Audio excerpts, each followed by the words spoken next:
Kag sa Good Vibes, nagaobra sa food stall, nag-uli sang kahita nga nagaunod sang 30,000 pesos nga cash nga iya napulot sa bus. May report si Nico Delfin.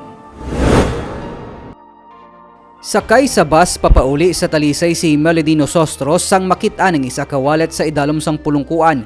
Nakita ni Melody nga may kwarta sa wallet, mga credit card kag iban pa nga ID. Gani sa iya pag-abot sa ila puluyan, gilayon niya ginpangitaan sang paagi, agod malabot ang tag-iya sang kahita. Pagkasunod nga adlaw, tuman ang kalipay sang tag-iya nga nabalik sa iyang wallet nga may unod nga masobra sa 30,000 pesos. Labi man ang iya pagpasalamat kag pagdayaw sa katampad ni Melody. May reward siya nga ginhatag kay Melody nga wala naman maghuna-una sa kalipay nga iya napalabot. Wala man siya magduwa-duwa nga ibalik ang nakitaan nga wallet. Na-bless man ko sir kay syempre ang ginadumdum mo na sir, hindi na comforta mo, hindi ang baga, wala ko naging pangabudlayan. Mga bala sa raw. May 4 na katuig nga nagatrabaho sa food stall sa Silay si Melody. Wala niya ginapensa ang kabudlayan sa pagpangita sang kwarta para sa pamilya. Ang importante para sa iya ang makaobra sang tampad hindi lang sa trabaho kundi pati man sa iya isig katawo.